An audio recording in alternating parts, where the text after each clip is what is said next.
नमस्कार साथियों, मैं डॉक्टर देवेश भारद्वाज आप सभी का अपने YouTube चैनल गुरुदेव एजुकेशन अड्डा परिवार में हार्दिक स्वागत करता हूं और उम्मीद करता हूं आप सभी का अध्ययन विधिवत ढंग से चल रहा होगा। आज हमारा ये जो वीडियो है इसमें आपको, जैसा कि मैं पिछली दो वीडियो में अलंकार में शब्दालंकार से परिचय करा चुका हूं। अलंकार किसे कहते हैं, काव्य की शोभा बढ़ाने वाले तत्वों को अलंकार कहते हैं और अलंकार के प्रकार कितने होते हैं। अलंकार के मुख्यतः तीन प्रकार होते हैं, एक शब्द से अलंकार, एक अर्थ से अलंकार और एक उभय अलंकार। जिसमें शब्द महत्वपूर्ण होता है। काव्य की शोभा बढ़ाने का कार्य शब्दालंकार, काव्य की शोभा बढ़ाने का कार्य शब्द विशेष के द्वारा संपन्न किया जाता है, उसे शब्दालंकार कहते हैं। और इसके अंतर्गत मैं आपको पढ़ा रहा था शब्दालंकार के आपके पाठ्यक्रम में शामिल विभिन्न प्रकार, जिनमें से एक प्रकार था अनुप्रास और उसके 5 भेद मैं आपको पहले करा चुका हूं। अनुप्रास अलंकार कौन सा अलंकार होता है? वह अलंकार जिसमें किसी वर्ण की क्रमिक आवृत्ति 2 या 2 से अधिक बार होती है, उसे हम क्या कहते हैं? अनुप्रास अलंकार कहते हैं। इसके प्रमुख 4 भेद मैंने आपको बताए थे। प्रमुख 4 भेद कौन कौन से थे? छेका अनुप्रास, जिसमें किसी भी वर्ण की क्रमिक आवृत्ति 2 न्यूनतम और अधिकतम 2 बार होती है। दूसरा मैंने आपको बताया था वृत्यानुप्रास, जिसमें किसी वर्ण की क्रमिक आवृत्ति 3 या उससे अधिक बार होती है, अनंत बार तक हो सकती है, उसे हम वृत्यानुप्रास अलंकार कहते हैं। तीसरा मैंने आपको बताया था श्रुत्यानुप्रास अलंकार। श्रुत्यानुप्रास अलंकार वह अलंकार होता है जिसमें किसी एक ही स्थान से उच्चारित वर्णों की क्रमिक आवृत्ति 2 या 2 से अधिक बार, कितनी भी बार, अधिकतम की कोई सीमा नहीं है, 2 या 2 से अधिक बार होती है। एक ही स्थान से उच्चारित वर्ण की क्रमिक आवृत्ति है ना 2 या 2 से अधिक बार होती है, तो उसे श्रुत्यानुप्रास कहते हैं। और चौथा मैंने आपको बताया था अंत्यानुप्रास। कौन सा बताया था? अंत्यानुप्रास, जब काव्य की पंक्ति के अंत में किसी वर्ण की क्रमिक आवृत्ति कैसी होती है? 2 या 2 से अधिक बार होती है, तो उसे हम अंत्यानुप्रास कहते हैं। इसके लिए मैंने आपको उदाहरण दिया था, आप ही के पाठ्यक्रम का सूरदास जो शीर्षक है, सूरदास का भ्रमर गीत से चयनित कुछ पद का उदाहरण भी मैंने आपको दिया था। हमारे हरे हारिल की लकड़ी, ठीक है मन, तो उसके अंत में क्या आया? री, हमारे हरे हारिल की लकड़ी। फिर इसकी अगली पंक्ति, मन क्रम वचन और नंद नंदन सो यह दृढ़ कर पकड़ी, यहाँ भी री आया है ना। जागत सोवत सपने सौत का कान कान जकरी, यहाँ भी री आया। तो एक ही वर्ण की क्रमिक आवृत्ति चल रही है ना। सुरत ही जोग लगत है सो अले जौ करुई ककरी, देखिए री का आगमन हो रहा है। तो ये उदाहरण मैंने आपको वहां पर दिया। इस प्रकार हमारा अनुप्रास अलंकार हो गया पूर्ण। और अब हम बात करेंगे अगले अलंकार की। तो आइए साथियों, जुड़ते हैं हम अपने अगले अलंकार से और हमारे पाठ्यक्रम में शामिल अगला अलंकार है वो है यमक। कौन सा है? यमक, ठीक है। अगला अलंकार कौन सा है हमारा? यमक। यमक, जैसा कि नाम से पता चल रहा है यमक, मेरे प्यारे साथियों आपने देखा होगा यमक, आप पढ़ा हुआ पढ़ रहे हैं, रटा हुआ पढ़ रहे हैं, कुछ नया नहीं पढ़ रहे तो फिर बेकार है। नया पढ़ें, रटा हुआ नहीं पढ़े। यमक की परिभाषा यमक स्वयं देता है। देखिए, जो जुड़वा, हिंदी साहित्य में जुड़वा अगर लड़के हों तो उन्हें क्या कहा जाता है? यमल कहा जाता है। क्या कहा जाता है? यमल।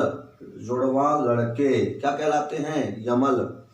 और अगर जुड़वा लड़की हो तो क्या कहलाती है? यमला। क्या कहलाती है? यमला।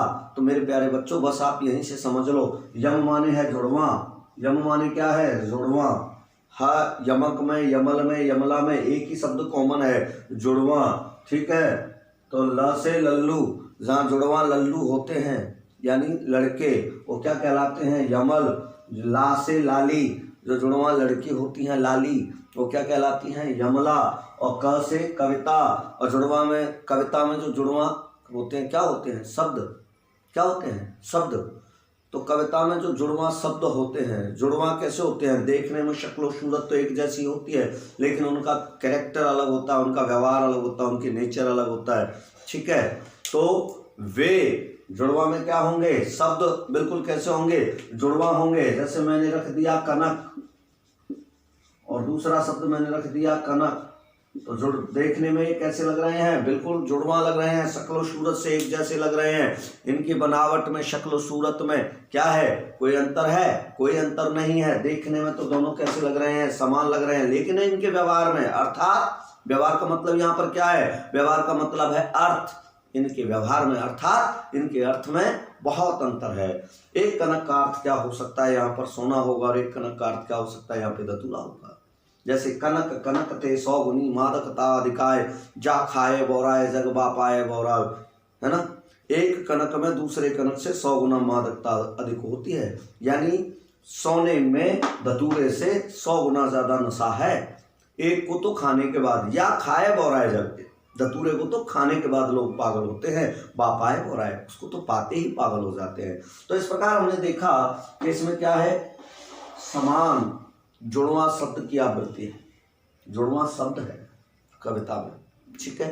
तो यमक की परिभाषा क्या बनी, क्या परिभाषा बनी कि जब काव्य में कोई जुड़वा शब्द, जुड़वा मतलब एक जैसा, एक ही शब्द एक जैसा, लिखने में एक जैसा, दिखने में एक जैसा, लेकिन अर्थ अलग, तो क्या परिभाषा बनती है, जब काव्य में किसी शब्द की क्या हो, पुनरावृत्ति हो। जब काव्य में किसी शब्द की पुनरावृत्ति होती है और उसका क्या हो, व्यवहार यानी अर्थ अलग हो, भिन्न हो, तो उसे हम यमक अलंकार कहते हैं। जब काव्य में किसी शब्द की पुनरावृत्ति हो और उसका अर्थ भिन्न हो तो उसे हम क्या कहते हैं, यमक अलंकार कहते हैं। और यमक अलंकार मुख्यतः 2 प्रकार का होता है। कितने प्रकार का होता है, 2 प्रकार का होता है। ये कनक ते 100 गुनी, मैंने अभी यमक का उदाहरण दिया था आपको, है ना। यमक अलंकार मुख्यतः 2 प्रकार का होता है। कितने प्रकार का होता है, 2 प्रकार का होता है। तो यमक अलंकार मुख्यतः कितने प्रकार का होता है, 2 प्रकार का होता है। नंबर 1 अभंग यमक, क में लिखें हम अभंग यमक,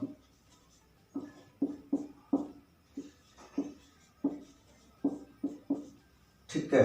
अभंग यमक, अ माने नहीं, भंग माने तोड़ा जा सकता है, यमक माने, यमक अभी क्या था मैंने बताया था, कविता में जुड़वा शब्द, वह शब्द जो देखने में कैसा लगता है, समान लगता है, एक ही शब्द जैसा एक और शब्द हो। जुड़वा मतलब एक ही रूप के 2 शब्द हों, तो एक ही शब्द की क्या हो रही हो, पुनरावृत्ति हो रही हो, तो उसी से तो पता चलेगा ना यमक है। तो जब काव्य में किसी शब्द की क्या हो, पुनरावृत्ति हो, तो उससे हमें यमक का पता चलता है। जब काव्य में किसी शब्द की पुनरावृत्ति हो लेकिन उसका अर्थ भिन्न भिन्न हो, तो वहां क्या होगा, अर्थ भिन्न भिन्न हो। अगर अर्थ भिन्न भिन्न नहीं है तो पुनरुक्ति प्रकाश हो जाएगा।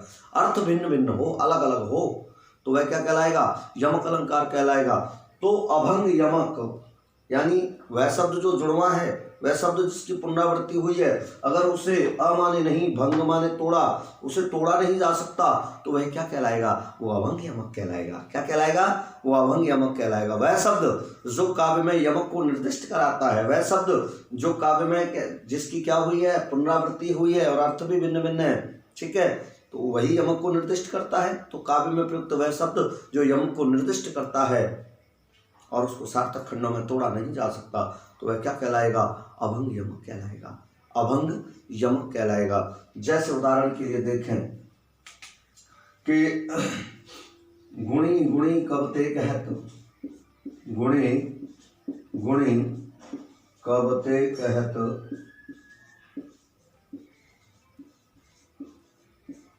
निगुणी गुणी न होत,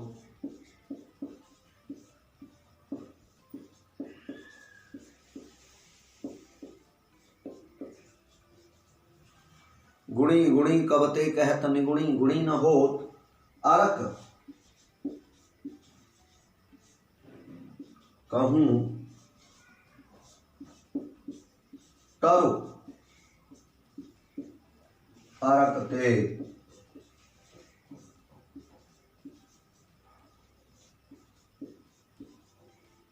अरक समान उदोत, उदोत।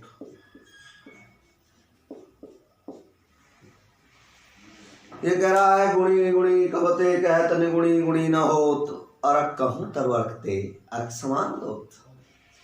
यहाँ देखिए गुणी गुणी शब्द की आवृत्ति हुई है, लेकिन इसका अर्थ करके देखिए क्या कह रहा है, गुणी गुणी गुणवान गुणवान, कबते कहत, कब से कहने में लगे हुए हैं, लेकिन निगुणी गुणी ना हो।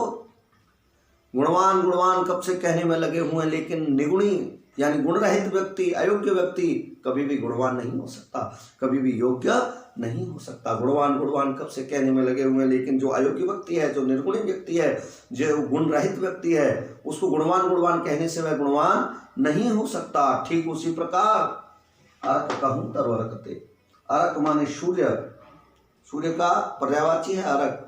अर्क कहूं किससे? तरु, तरु माने पौधा।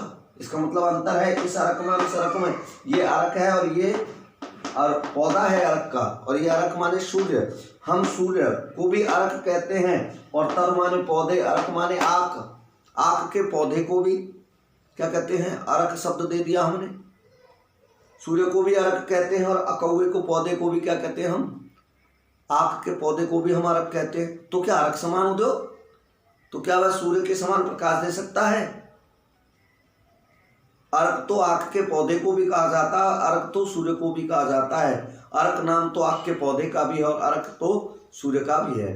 तो क्या वह आक का पौधा सूर्य के समान, अर्क कह देने भर से आक का पौधा सूर्य के समान प्रकाश दे सकता है, ज्योति प्रदान कर सकता है? कभी नहीं।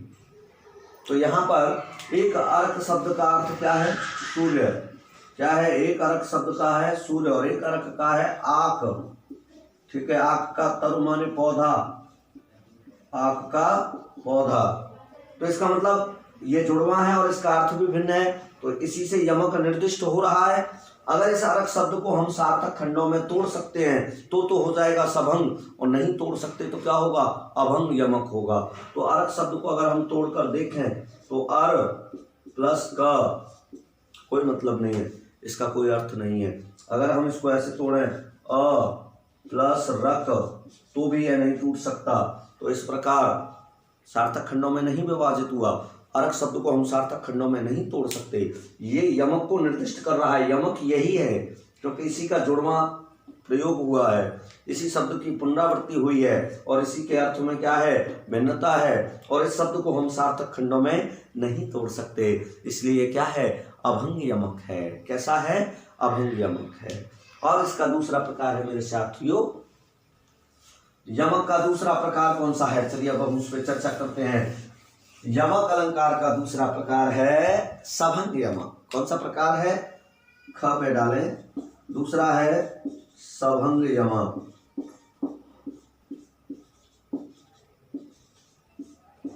दूसरा प्रकार कौन सा है? सभंग यमक। ठीक है, यमक का दूसरा प्रकार कौन सा है? सभंग यमक। ये कह रहा है स माने सहित, भंग माने टूटना, संभव हो जिसका। वही परिभाषा है जो अभी हमने बात करी थी कि जब काव्य में कोई ऐसा शब्द प्रयुक्त हो जो जुड़वा हो, अर्थात जिसकी पुनरावृत्ति हो, अर्थ भी भिन्न हो, ठीक है, तो उसे क्या पता चलता है कि काव्य में यमक अलंकार है। और यदि उस शब्द को सार्थक खंडों में तोड़ा जा सके, यदि उस शब्द को सार्थक खंडों में तोड़ा जा सकता है तो वह यमक कौन सा होगा? सभंग यमक होगा, है ना। तो काव्य में प्रयुक्त वह शब्द जो यमक को निर्दिष्ट करता है, अगर सार्थक खंडों में तोड़ा जा सकता है तो वह सभंग यमक कहलाएगा, और नहीं तोड़ा जा सकता है तो अभंग यमक कहलाएगा। तो देखें सभंग यमक का उदाहरण कि बिरज, बिरज भयो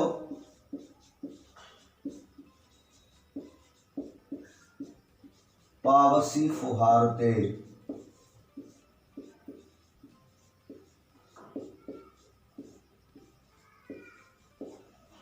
ये कह रहा है बिरज, बिरज भयो पावसी फुहारते। तो देखिए इसमें जुड़वा शब्द कौन सा है? एक ही शब्द की पुनरावृत्ति कहाँ हो रही है? तो इस पूरे में हमें मिलेगा बिरज, बिरज। ये कह रहा है बिरज यानी ब्रज क्षेत्र।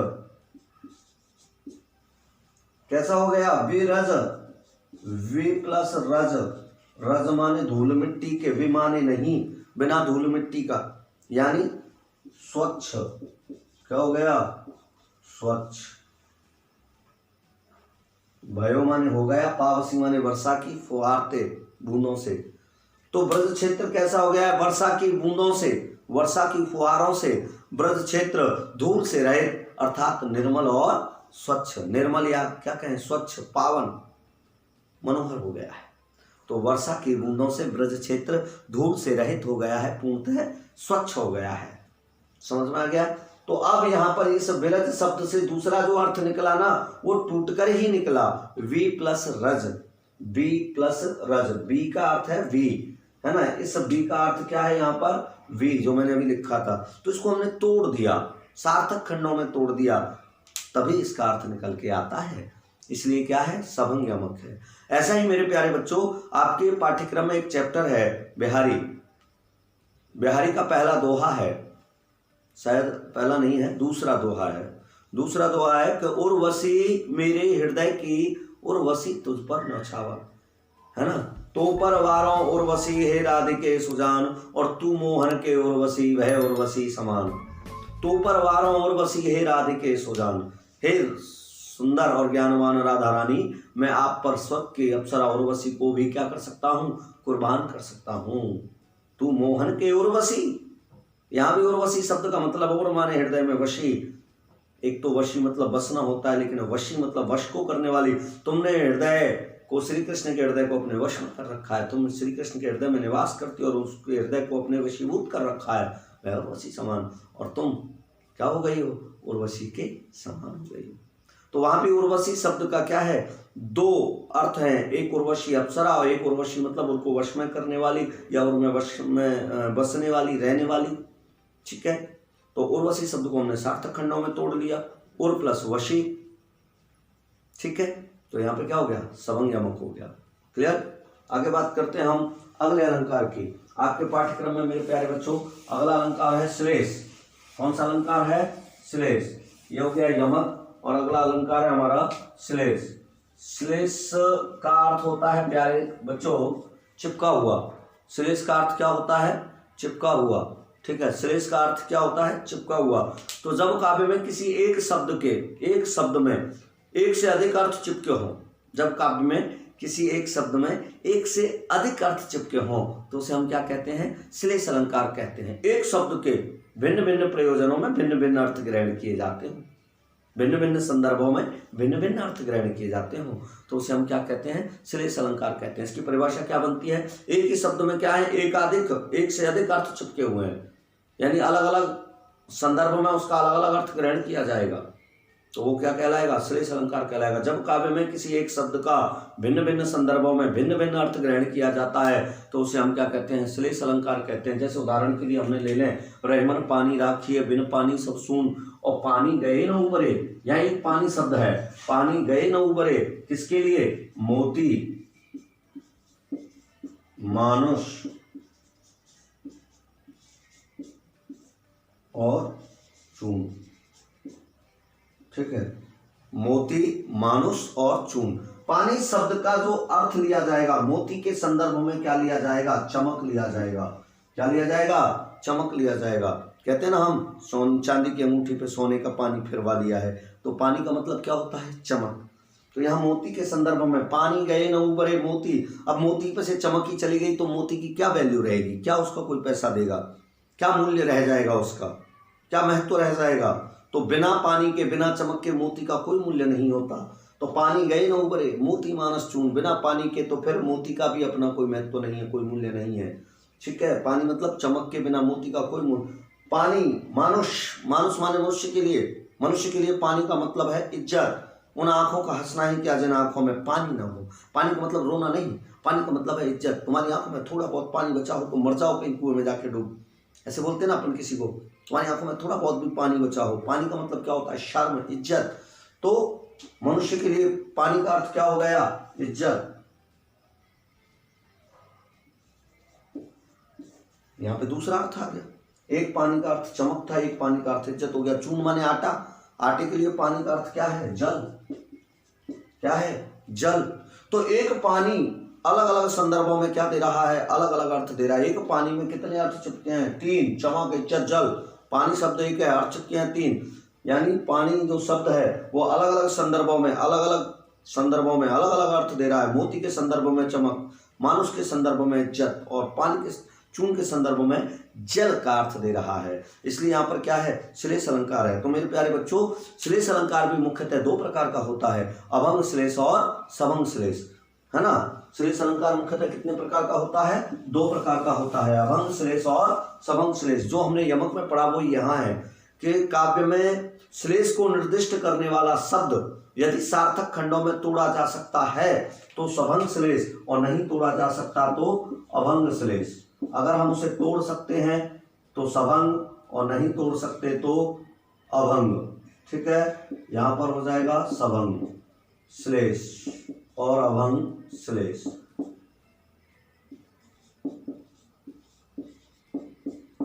देखिए, वो शब्द जिसके एक शब्द के एक से अधिक अर्थ ग्रहण की जा रहे हैं वो क्या करेगा, श्लेष को निर्दिष्ट करेगा, और उस शब्द को अगर हम सार्थक खंडों में तोड़ सकते हैं तो सभंग होगा, नहीं तोड़ सकते तो अभंग होगा। उदाहरण के लिए देखें, जैसे बलिहारी नृपकूप की,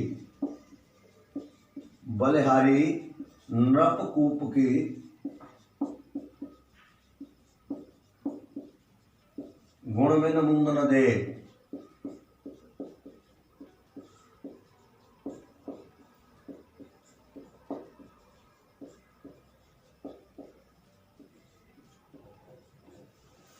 बलिहारी नृपकूप के गुण में मूंग न दे।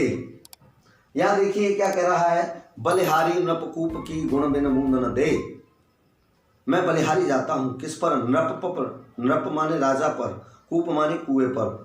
अब देखिए, राजा भी और कुआं भी दोनों ही गुण के बिना कुछ नहीं दे रहे हैं, तो इसका मतलब राजा के लिए गुण का अर्थ योग्यता होगा। क्या होगा, योग्यता होगा। लेकिन कूप के लिए गुण का अर्थ योग्यता नहीं हो सकता। कूप के लिए गुण का अर्थ क्या होगा, रस्सी होगा। क्या होगा, रस्सी होगा। एक गुण शब्द का अलग अलग संदर्भों में अलग अलग अर्थ है। एक गुण शब्द का नृप के संदर्भ में योग्यता अर्थ है और कूप के संदर्भ में रस्सी अर्थ है। तो कवि कह रहा है कि मैं बलिहारी जाता हूं राजा पर और कुएं पर, जो दोनों ही बिना गुण के, यानी एक योग्यता के बिना और एक रस्सी के बिना किसी को एक बूंद भी नहीं देता, कुछ भी नहीं देता। कुआं एक बूंद पानी नहीं देता और योग्यता किसी, बिना योग्यता के सरकार किसी को कुछ देती नहीं, है ना। अगर आप आरक्षण भी प्राप्त करना चाहते हैं तो आपको आरक्षण की वह योग्यता पूर्ण करनी पड़ेगी। आप विकलांगों के आरक्षण में जाना चाह रहे हैं तो आपको कहीं ना कहीं से विकलांग होना पड़ेगा, दिव्यांग होना पड़ेगा, है ना। आप विधवा कोटे में जाना चाह रहे हैं आरक्षण लेने के लिए तो आपको विधवा बनना पड़ेगा। समझ में आ रहा है ना। तो आरक्षण के लिए भी आपकी क्या है, योग्यता होनी चाहिए। आप मेधावी जो विद्यार्थियों को मिलने वाली स्कॉलरशिप है, अगर उसे लेना चाहते हैं तो आपको मेधावी बनना पड़ेगा, ये योग्यता लानी पड़ेगी, तभी आपको क्या मिलेगा, आरक्षण मिल पाएगा, ये उसका स्कॉलरशिप मिल पाएगी। तो आरक्षण का मतलब है आपको वो योग्यता पूरी करनी पड़ेगी। तो आप सरकार से अगर कुछ भी प्राप्त करना चाहते हैं, छोटा सा अनाज भी प्राप्त करना चाहते हैं तो बीपीएल वालों को मिलेगा, तो आपको बीपीएल बनना पड़ेगा, वो योग्यता धारण करनी पड़ेगी तभी मिलेगा। ठीक है, अब आता है, अब जरा देखो, क्या इस गुण शब्द को हम सार्थक खंडों में तोड़ सकते हैं, नहीं तोड़ सकते। गु प्लस ण नहीं तोड़ सकते, इसलिए यहाँ पर क्या होगा, अभंग श्लेष होगा। क्या होगा, इस गुण शब्द को सार्थक खंडों में नहीं तोड़ा जा सकता। गु प्लस ण, अब इसका कोई अर्थ नहीं है ना, इसका कोई अर्थ नहीं है, तो इसको सार्थक खंडों में नहीं तोड़ा जा सकता, तो इसलिए यहाँ पर ये क्या है, अभंग श्लेष है। कैसा श्लेष है, अभंग श्लेष है। अब हम बात करते हैं सबंग श्लेष की, है ना। वही परिभाषा है, अभी मैंने बताया था कि जब काव्य में श्लेष को निर्दिष्ट करने वाले शब्द को हम सार्थक खंडों में तोड़ सकते हैं तो सबंग श्लेष है, तोड़ सकते हैं तो सबंग श्लेष है। जैसे एक शब्द के श्लेष को निर्दिष्ट कौन करेगा, वह शब्द जिसके एक से अधिक अर्थ होंगे अलग अलग संदर्भों में। ठीक है, जैसे देखें सबंग श्लेष का उदाहरण के चिरंजीवो जोरी जुरै, चिरंजीवो जोरी जुरै,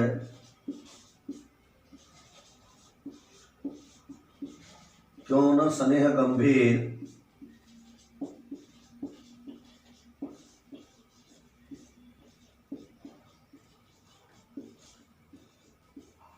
चिरंजीवो जोरी जुरै, क्यों न स्नेह गंभीर।